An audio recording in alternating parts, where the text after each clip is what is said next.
This is the Tech Arts Podcast, where we talk about tech, leadership, and all things that concern church audio, video, and lighting.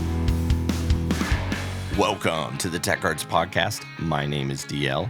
So glad everyone is continuing to join us for the Tech Arts Podcast. Today is going to be an awesome episode. We are talking to Jim Wagner from CFX. In this episode, we talk silos and how to break them down. Plus, we get into conflict management. How do you manage conflict within your team and organization? It's going to be a great episode that's going to help you as a tech and a leader understand those two subjects just a little bit better. It's also good for you to know that if you're interested in attending CFX, Jim has a discount code that will get you $100 off the cost. Did you hear that? Over $100 off the cost with this discount code. You can only get it here during this podcast, so you got to listen to this podcast so that you can get that discount. It's going to be a great one. Don't miss a second of it. But before we start talking to Jim from CFX, let's hear a word from our sponsors. Our main sponsor is Digital Great Commission Ministries. Whether you need help building a team, finding the right gear, or just better understanding the church tech world, DGCM is here for you. Because they are a 501c3 donor-sponsored organization, they come to your church for free and do an assessment of your tech, visitor engagement, and online streaming. They also offer essential classes that will help every member of your tech team. Now, while most of what DGCM offers is free, one of the paid services they provide is what DGCM calls technical support. You secure access to over 300 training videos. You also get tech support by getting the ability to have Zoom meetings with industry professionals and access to engineers that will help you with your AVL issues and more. You get all of this for only $99 a month. To find out more about this $99 a month plan, send an email to information@digitalgreatcommission.org. That's information@digitalgreatcommission.org, or you can go to audiovideolighting.com. The bottom line is this: DGCM is all about helping churches understand how to use the instrument of technical gear to reach their congregations. You have to check out all of their resources, training, and consulting options, and you do that by going to audiovideolighting.com. Contact Digital Great Commission Ministries today by going to audiovideolighting.com. Hey, did you know I'll be teaching a class on copyrights and streaming at this year's CFX conference in Dallas? That's right. If you want to find out what you can and cannot do when airing movies, music, or other copywritten material in your building or on your web stream, you need to attend this class. Sign up today by going to churchfacilitiesexpo.com. It's located right here in Dallas. Really easy to get to from anywhere in the U.S. or the world. Go to churchfacilitiesexpo.com and sign up today. Okay, on today's podcast, we have Jim Wagner from CFX. I am so excited to talk to him. Jim is the VP means Vice President or Mac Daddy, of Worship Events and Media for EH Media. Jim leads the team responsible for creating CFX events and the website worshipfacility.com. Previously, Jim was responsible for the creation of the event series Worship Facilities Expo, which was a successful conference and expo for nearly 10 years. He has a deep understanding of the needs of churches, and he channels this into the creation of value-rich events and publishing products. In his 25-year career, Jim has served in a variety of senior roles, including publisher, chief marketing officer, divisional president for a multinational event and publishing company. But most importantly, Jim and I are friends. So please welcome to the Tech Arts Podcast, Jim Wagner. Hey, Jim. Hi, David. Good morning. Hey, good to have you on the podcast today. So tell me where you're at. Kind of paint the picture of who you are, where you're at, your family. I know. I think you were in the Boston area. I think now you're. Just give us a little bit about you. Where are you at? Oh, great. Yeah. So I was born and raised in Massachusetts, but now I live in Nashville, Tennessee. I moved here about 5 years ago. And I have two kids. They're grown and standing on their 2 feet. I have a son who's 25 and a daughter who's 23. And my daughter. Are you an empty nester yet? I am an empty nester, yeah. So my kids do. My son who lives, he moves around a little bit, but he comes and parks here in Nashville as his southern home, he calls it. So. All right. So I have a very important question. I ask almost everybody this. Are you a Cowboys fan? Now answer carefully here. I know. We are friends, and I appreciate all the lunches we've had in the Dallas area. But I have to say, I'm a Boston fan. So Boston sports fan. It's I grew up in the making of America's team, Dallas. But and I've suffered through many, many terrible years of football in New England. But Boston's a good sports town. It is a great sports town. And speaking of suffering, I'm a Dallas Cowboys fan. So, suffering's a part of it. So Jim, of all the years I've known you, I've never asked you this question. So I'm going to ask now and find out right here in front of everybody. But what do you do? What do you do for fun? What's your hangout time? What do you do for fun? Well, that's it. Yeah, I'm a pretty active person, so I like strangely enough, I like trail running, which means I fall down in the woods more frequently than the average person. But I like music, so Nashville's a great place. You can find a lot of great music in that way. And so I would say that's big stuff. I like music and I like being active. So I'm trying to learn, some new things. Like I'm trying to learn how to swim. I know how to swim, but as a swimmer, that's different.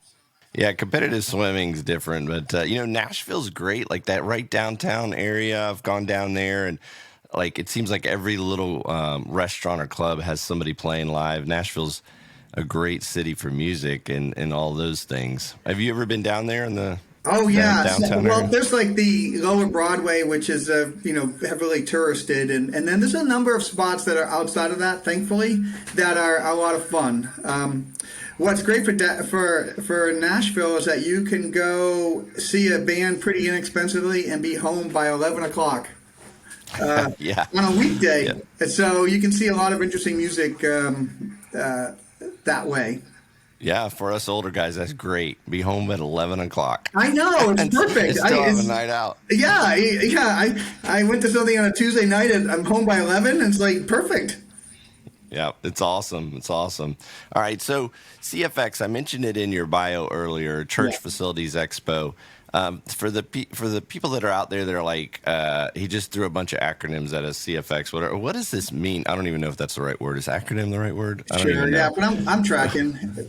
So what is CFX? Kind of help everybody understand what that is. Yeah, well, CFX is basically a conference and exhibition.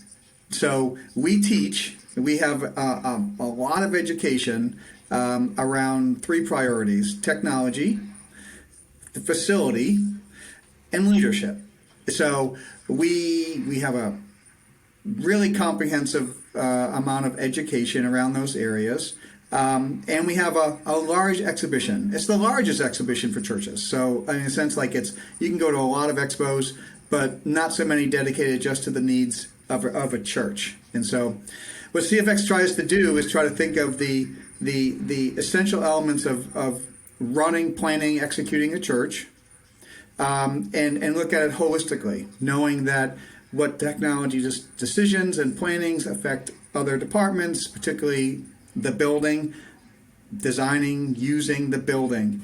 And then sort of woven into that is that's all great. We want to do things, but getting anything done largely comes down to education and leadership. Leadership towards thinking, planning, leadership towards execution and care of the people around you and the communities that you have the privilege of serving. So CFX has a unique situation in the market, I think, in the sense that we're not denominationally focused. We are a neutral player in trying to grab and find, one, the needs, what people need to know. So we talk to a lot of churches. And then finding the people with perspectives on that come from a really wide and diverse range of churches, small, big, across denomination, non-denominations.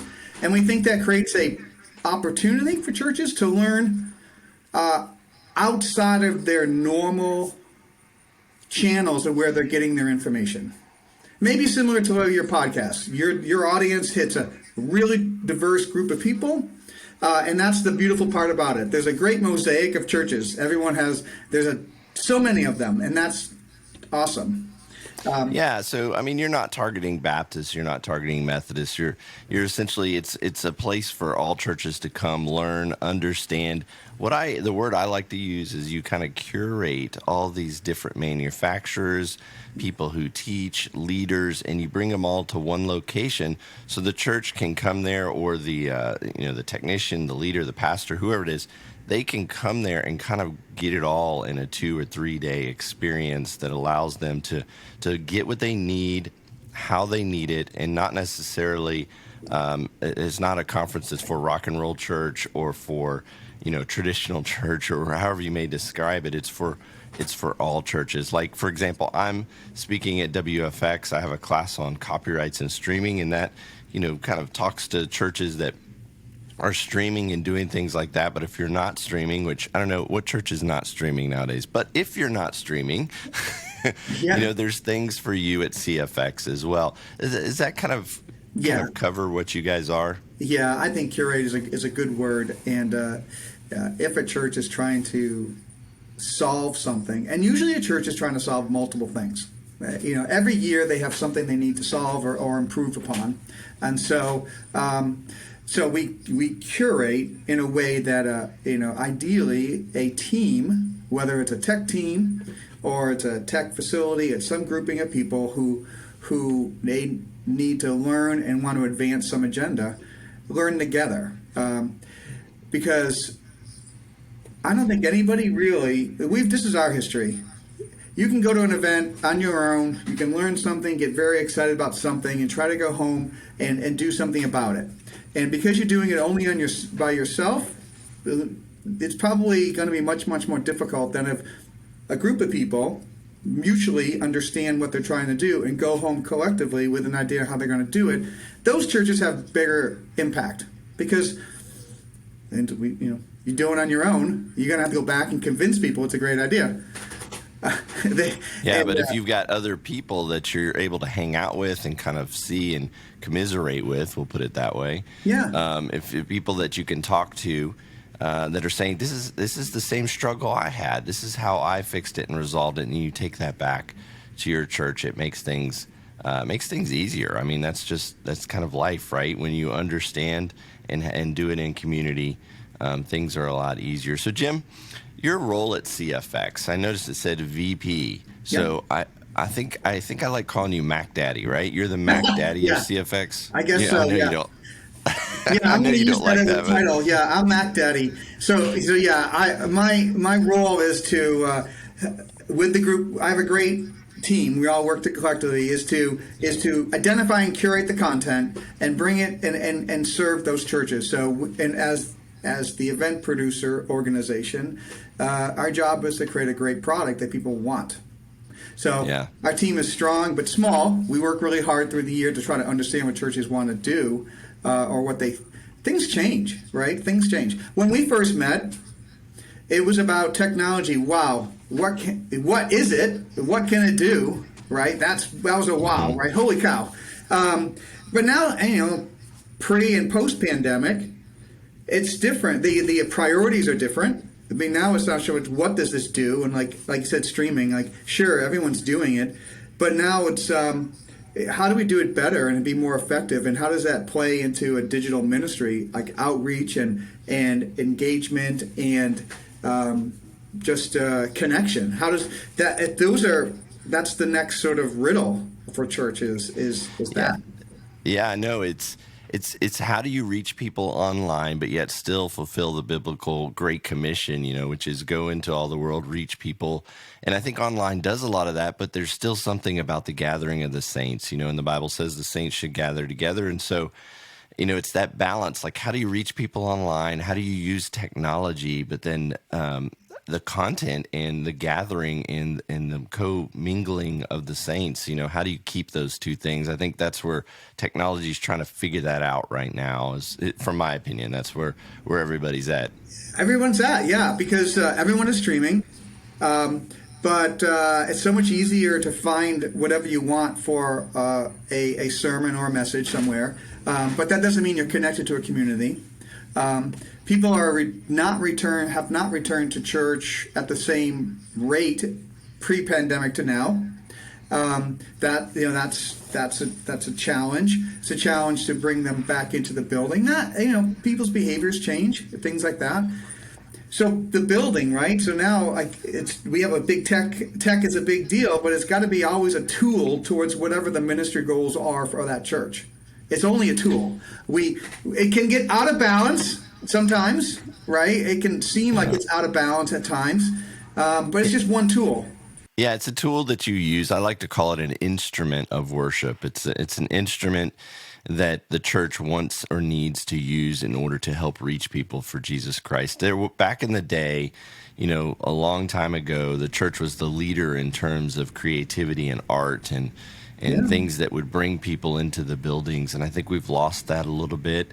And some churches reach for it from the rock and roll perspective and just being, lots of lights and lots of stuff. But I think there is a balance between the content from the pastor, the worship experience, the online experience, and using everything as an instrument or, as you said, a tool to help reach people for Christ. I think that's something, and CFX helps people come in and realize and figure that out, which I think is kind of cool. So Jim, let me shift here a little bit. What's your passion? What do you like doing, and what comes out of that from CFX with you? Yeah. Well, what I mentioned before, I like the diversity of the types of expression of church. I've always been fascinated by that. I think it's one of the most interesting things that happens. So the passion, I think, I love making resources for churches and helping them. I think intentionally, I also like because I like the diversity. I like to try to bring and break down the silos that there's a couple of things that happen, I think, in my opinion. One, denominationally, they're siloed, right? They're call them whatever we call them, denominations, tribes, affiliations, whatever they are, and we learn within those bubbles. That's their comfort. They do a great job of serving those communities. They speak the same language and sentiment and things like that. And we have local churches, all local churches are local, who are also siloed in the sense that they're not connected to other churches of different styles or denominations. So what is fun for me is trying to break the silo so that the curation part is like, I can learn from a church. They all have the same problems. There's not that many problems. There's a lot of problems, but there's not a huge list of unique problems. All churches struggle with the same types of problems, but are addressed by different resources, abundance, lack of, structures, all these things. So what's really fun is allowing churches to learn from people they would not have encountered anywhere in their work life, their roles, and learning from them. So you can mix two denominations, like, you're kind of trying to solve the same thing, but your style is different, and when that happens, it's really, really amazing. Suddenly there's like this, oh my gosh, I respect what you're doing, and I think it's interesting how you're approaching it, and that gives inspiration to another person who's like, maybe I'm not really that alone in this struggle, because actually your struggle is exactly the same as that other person. And the other thing I think I get excited about is that because local churches are kind of siloed in their own way, it's very difficult for a local church to go to the other local church and ask them how they're doing something unless it's safely within their sort of denominational tribe bucket. So yeah, that makes sense. And so that's fun when you can break that down. So I'm like, I can make friends with a guy 500 miles away because he's safe, and I'm not competing with him, and I can be honestly vulnerable with that person. And suddenly we can share this, and they're not in my tribe, and that helps me because I have a person who's safely outside of the tribe. And if we can do that, that's super fun. Yeah, it's cool that you guys are able to do that. You said a word there. You said compete. And I think that that's interesting. A lot of churches are competing with each other. You don't know how many churches I go into or talk to who say, I want to be like, or I need to be like, or the church down the street is doing this and we need to do this. It's like KFC competing against McDonald's. You know what I mean? It's like, I'm like, this isn't really what it's about. Your church and who you reach is unique to your DNA. There's some technical things that we want to do, and we want to do it with excellence, and we get all that. But I think that word compete holds churches back sometimes and creates some of those silos. I agree with you. It's a little bit, and so I'm a neutral player. Like, I attend a small church. I'm a neutral player, right? So when I look at it, it's sometimes it's hard because you see that they're competing, and we know that people tend to move church to church, right? That happens, right? We know these people do that, but not necessarily denominationally. And they might go non-denominationally from a main line in that direction and whatnot. The irony, of course, and I mean with all the great respect here, is that we talk about the commission of reaching people, and yet we compete on the people who already have experienced a relationship with God. And that's the great irony of the whole thing, is that because to the DNA of that church, they're called to serve a certain community. And they should maybe, and so be you. Yeah, be who you are for that community. And, but I think it comes down to understanding who your church is, understanding the capacity and abilities of what your church can do, and training your team. I talked to Graham Spencer on a podcast where, he said, look, it's unique to the DNA of the church and how you handle tech and what you do. It's unique to your community. He's over in the United Kingdom, and the way they handle church is far different from how we handle things here in the U.S. Another thing you said, and you talked pretty extensively about it, was silos. I'm kind of curious your thoughts. A lot of techs and leaders listening, they struggle with silos either in their organization or on their own team. Is there any advice or anything you've learned from CFX that can give these techs something that can help break down those silos?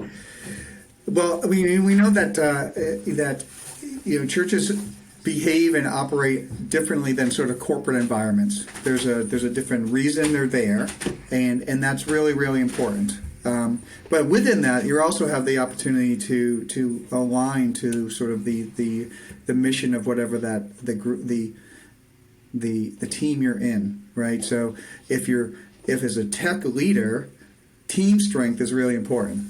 So there's the why are we here?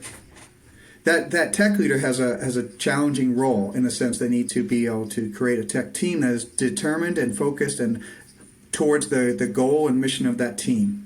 He also has to be the buffer from his team to demands that come in that are uncontrolled, unexpected. So he has a difficult challenge there. But that's the job. You are a cover to your team to protect them from being burnt, brought into a million directions, and prioritizing. And that tech director, the lead, has to communicate and be a buffer in a way that aligns, like, how many priorities does a team have? Like, how do you address, like, the communication of both context, like, I can do A, B, and C, but I can't do the rest of the alphabet.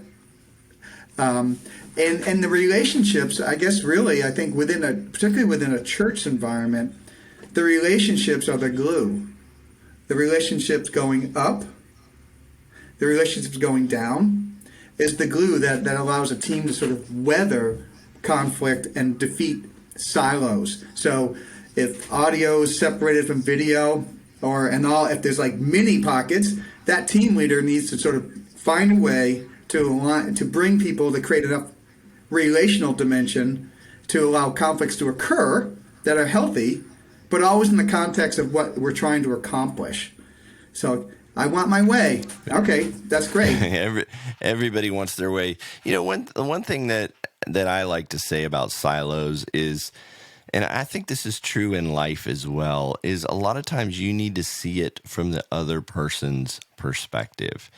And so kind of a great thing that I saw a pastor do once is he essentially, I don't have one. I was looking around to see if I had one, but I don't have one here. But he had a water bottle. But let's just take this Bible, for example. And he held it up and he said, "What do you see? What are you actually seeing here?" And everybody kind of described what they saw. In this case, you're seeing a wood grain Bible. And he said, "But you don't see what I'm seeing on the other side of this." And I think for silos, sometimes we have to come around to the other person's perspective. And I was seeing Jerusalem on this wood grain Bible. You guys were seeing, a cross. But I think sometimes we need to come around to the other person's perspective and see it from their viewpoint, from their vantage point. And that helps break down silos. I think that's true not only in organizations, but I think that's also true in life. We need to see it from the other person's perspective. We need to listen to what they're saying, not just hear what they're saying. A lot of times we walk into those meetings and we hear the worship team say, "I want to put a 2-ton truck on the stage and fly it upside down." We hear that, but we need to listen to them. What they're really saying is, "I want an experience that moves people or wows people, or I need to tie to this truck thing that I'm doing as a part of the sermon." We need to listen and see it from their perspective and their viewpoint. And if we're able to do that, essentially put ourselves in their shoes, that breaks down silos in a way that I don't think can be done in any other way. Because if we're always seeing it from our perspective, we're always going to have that silo. So that's kind of what I like to talk through when it comes to silos. No, I think that's really terrific, and I think it's spot on. We all approach conversations with, ready to respond rather than hear. And we all do this. I do this a million times a day. But yeah, I think no one really knows the priorities of the other person. Like your perspective analogy, I think is really good. It's like, yeah, they're trying to do something, whatever that is, and I might be hearing it only from a standpoint of work, resources, timeline, project, budget. And they're hearing it from a completely different perspective. They're hearing pressure, budget, get it done, you know what I mean? Depending on their perspective, where they're from. But now here's the thing. When you break down silos, this is something that I see happens a lot. When you break down silos and you start seeing it from their perspective, you start getting closer and closer to that person, it can go one of two different ways. A lot of times it gets better, especially if you're really understanding the person and where they're coming from. But sometimes it can get worse, and there can be conflict there because you just can't get to where you want to get to, and that's the key word, to where you want to get to. You're not, I say it's like a marriage. You have to give and take and kind of understand the other person's perspective, but it can create conflict. Yeah. And so I'm thinking, Jim, I'm just curious if you have any insights to that. Essentially, when it comes to conflict, what's your approach?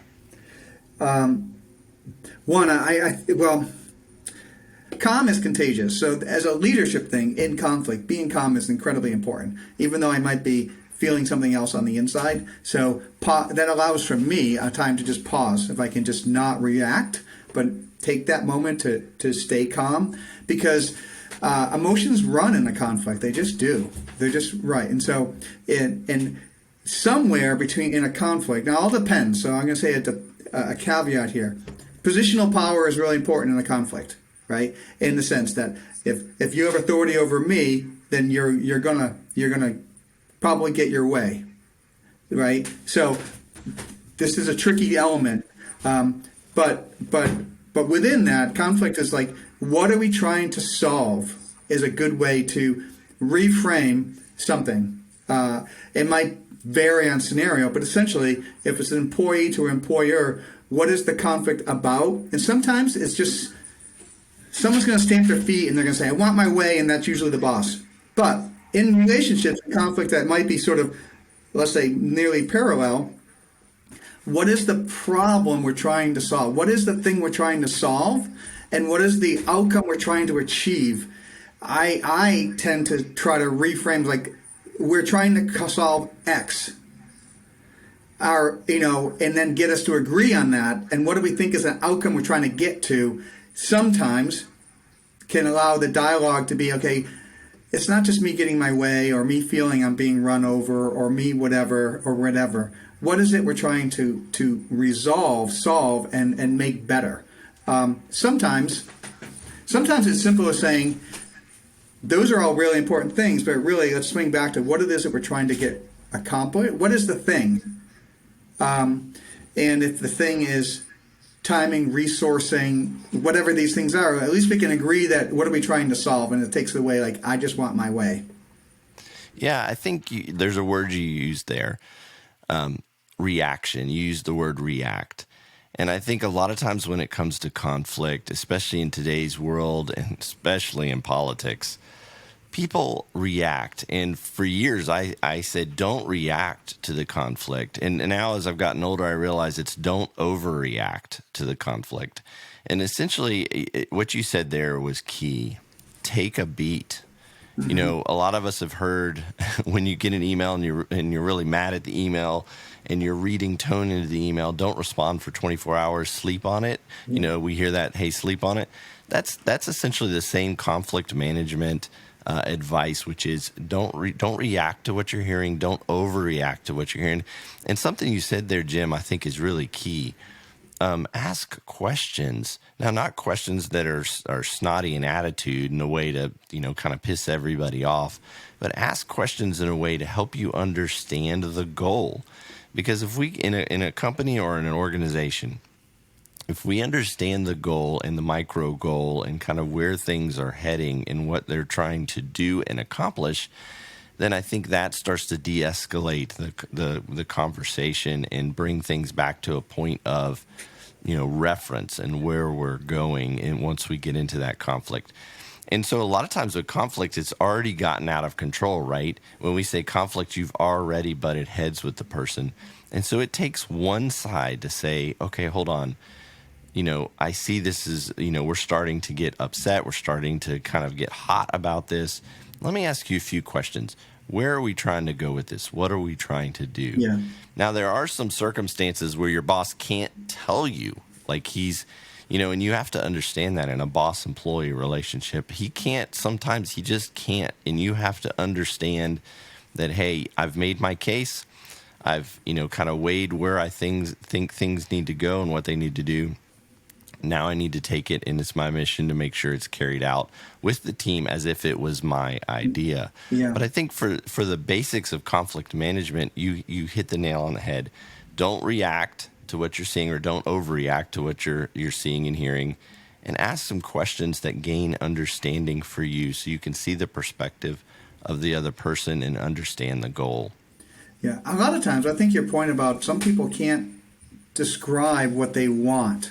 They can't articulate the concern very well.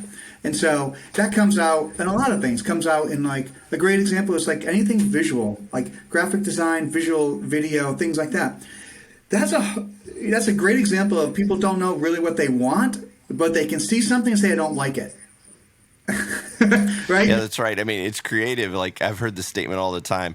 I don't know if I like that, but it's art, so we'll just call it good. Right. Like, yeah, sometimes they just can't put their finger on it, or they've been asked to do something. Like, I'll give you an example.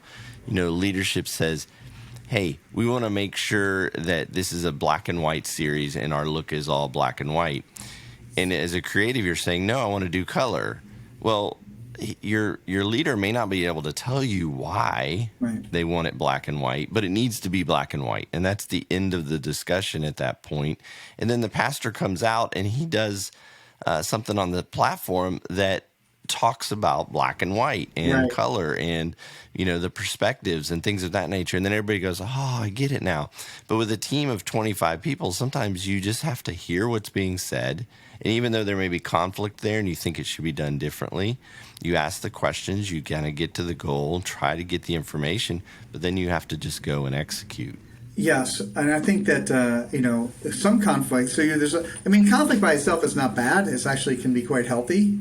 As far as on both sides, because the next time through it, if you've had like this idea of like what are we trying to resolve or what are we doing, the next time through goes a lot faster. It's like you learn how to the words that you help the other person hear or whatever the technique is, and it kind of goes faster the next time. I agree. Nobody wants to live in a one-sided world. No. And so conflict and healthy conflict helps us grow and helps us get better. Yeah. I saw a commercial that Tom Brady did, and the word was better. I just want to get better. We're talking about one of the greatest football players ever. Some may say the greatest football player ever. Is that hard for you to say as a Dallas fan? Is that hard? It is. It's painful. It's painful, I think, for everybody except for the Tampa Bay Bucks and your teams up there. But anyway, my point is, he's one of the greatest players ever, and he's saying, I need to get better. I need to listen. I need to understand conflict, and I need to move forward. Like I said, no one wants to live in a one-sided world, and if you have conflict, you get better. Yeah, I think we do get better. I do. I think one thing that happens within silos, and this is, I think, both church and in corporate, is that there's a tendency is for us to intentionally create our silos. We protect them, our little kingdoms, right? And this happens everywhere. It's like my group. And as a leader, I think that's where there's a balance between protecting your group and being a cover to them, but not making them intentionally or unintentionally it's silo, right? That's a leader's job, is to be both. They have to be accessible and not create their tech bubble, silo, attitude, personality that is almost intentionally uncooperative. That happens. It happens in all departments, but that's a careful balance because, it's because of a lot of reasons. They are involved with a lot of things and they get maybe cynical, skeptical, tired, whatever. But that's a careful balance because the healthiest ministries are not necessarily always the biggest ones or the flashiest ones. The healthiest ones are where people are sustained over a period of time doing the work, the good work, and they're working on breaking down the silos. There's an awareness of the downside of the fortress. Yeah, I agree, and I think a lot of technicians, I'm a tech, that's how I started, and we kind of have a little bit of a negative bent because we want things to be perfect. And I think that's a word that also gets us in trouble with silos and with conflict management because we're always thinking, I want it to be perfect, and this just isn't going to work. And sometimes you have to understand your budgets and your limitations, and you want it to be the best it can be and perform with excellence. But excellence isn't perfection. Yeah. Excellence is doing things at the highest level of quality that you can do with the tools and instruments that you've been given. And it's also attitude and how you do things. And I think if you come into things with excellence or a good attitude, a lot of times the silos and the conflict management issues, they tend to go away. Yeah. I mean, in a perfect world, with butterflies, I would say they always go away, but they don't. Well, this world does have butterflies, but you know what I mean. In a perfect world with butterflies all the time and, everybody, rainbows everywhere we look, conflict would always go away. And it doesn't. And so I get that. But I think if you have a good attitude about life and about the situation and about what you're going through, I think that really helps. It does help, and you've spoken about this as others have spoken about it, which is so. And this is particularly to the tech leader, is their self-care is incredibly important, and it ties to whether they can approach it with a healthy, positive approach. Their self-care is really important because I don't know if I've been burnt out. Many people have experienced it, and how difficult it is to get out of that. And you've spoken about this, Dennis Choi and Justin Firesheets. A lot of people have spoken about it because you guys all walked the road of these large tech teams But that dynamic is not any different than a small one. It might be even exasperated by a smaller church where they have fewer resources and volunteers and things. And so it's understandable. It's just, I guess, more the question is, can we be aware of it and strive to be better in some of those areas that I guess makes it the opportunity to be better. Yeah, and it comes down to communication, which is what's cool about CFX. I think learning how to communicate with your leader, those are some classes that you're going to find at CFX. Learning how, like I'm doing a class on copyrights and streaming, like there's just a broad learning ability at CFX that will help you understand your situation and what other situations are out there and help you communicate with your leaders in a more effective manner. Yeah, we don't know what we don't know. So what in the CFX, in the sense with CFX is like there's a lot of topics and issues that you can go find out about that suddenly like I really do need to know a little bit. I really want to understand a little bit more. Like your topic is important because somebody needs to understand that. Somebody does. Yeah, because then the reason why I speak on the copyrights and streaming portion is I feel like as technicians, a pastor says, hey, I want to play this movie and do this. And we're just like, no, you can't do that. It's a copyright violation. A lot of people don't understand the way the American system works with copyrights, especially with, how you can fair use and things of that nature and what you can or can't do. And so the class kind of tries to remove some of the negative from it. And some things you can't do, but there's a lot of things you can do. And I think a lot of pastors feel shut down and kind of locked into a box when this class is going to help them open that box up a little bit and say, hey, here's what you can do when you want to do something with a commercial, with a movie, with something that is copywritten material. So, Jim, tell me this. When is CFX and where is it at? Well, it's in your hometown of Dallas, Texas. Home of the Cowboys. Home of the Not Cowboys. quite. Yeah, so a lot of people don't know this. The Cowboys play in Arlington, so technically it's not. It's in where is it at? It's in Dallas. It's downtown at the K. Bailey Hutchinson Convention Center. Right, it's downtown. It's October 24th, 25th, and 26th. So it's coming up in a few weeks. The schedule of the show runs more. The conference and expo are the 25th and 26th. It's a Tuesday and a Wednesday. We run pre-conference workshops, and this is where people can get a little bit deeper. It's a half-day workshops. We do streaming. Streaming is the most popular topic for pre-conference workshops. We do church safety, which is an important topic unfortunately. And we do a workshop on communications, church communications, and how you might be able to, get your word out and approaching that in a number of different ways. So those are on the 24th. So those are the pre-workshops. So let's see. You said streaming, security, and what was the third one? Church communications? Yep. Yes. Wow. I mean, if you're going to sign up for this, I think you need to get into those pre-conference workshops. Are they optional or are they a part of the package? They're optional, so you can add them on. So for the listeners of your podcast, I'll do this little plug. So if you use the promotion code Making Sunday, you can get to the main full conference for $150. If you want to just come for the expo, come in and check it out, then you can do that also. And that promotion code is called Podcast Expo, and that gives you a free expo pass. So, and then if you want the workshops, they're just a slight upcharge on that. But I gotcha. Cool. So let me repeat that. CFX. It's October 24th through 26th here in Dallas, Texas, at the K. Bailey Hutchinson Center. Is that what you said? Yep.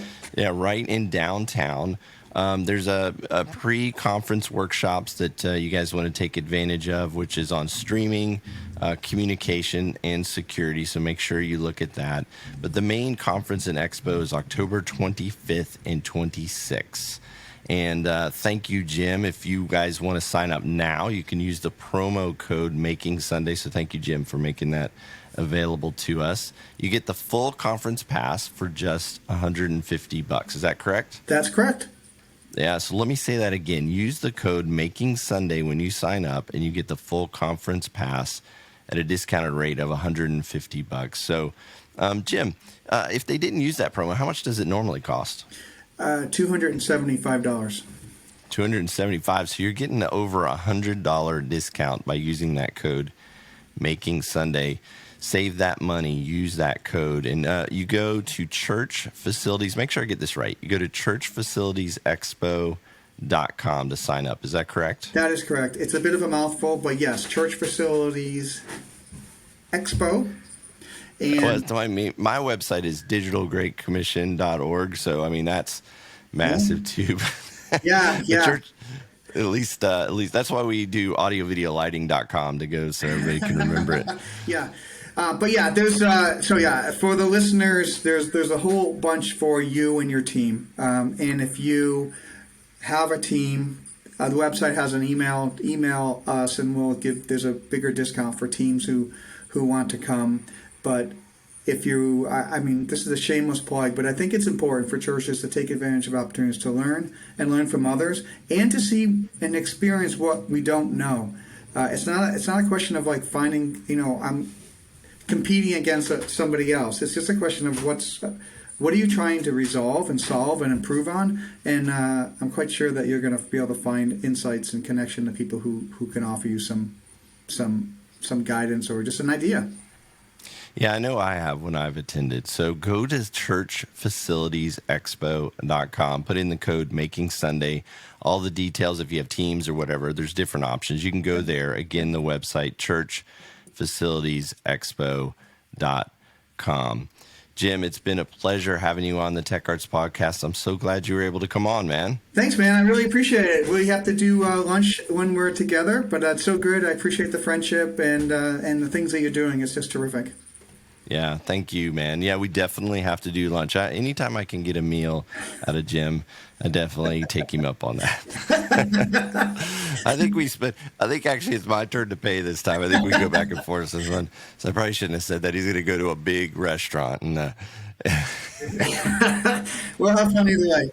Yeah, we'll definitely go to lunch and do some fun here. Hey, let me leave you guys with this. Going through mistakes, trials, and tribulations, then learning from them, well, that's how we get better in life. But seeing how others do things and working hard to educate ourselves, that's how we excel in life. CFX does this. It brings people together and helps them better themselves as a tech and a leader so they can excel in life. Make sure you sign up today by going to churchfacilitiesexpo.com.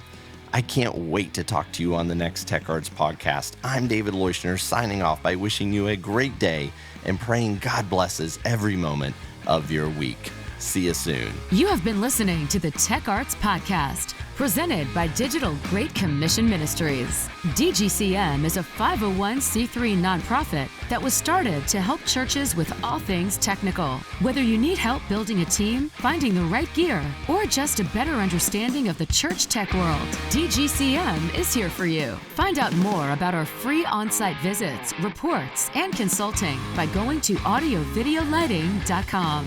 Digital Great Commission Ministries will help you run your church service like a pro. Find out more at audiovideolighting.com.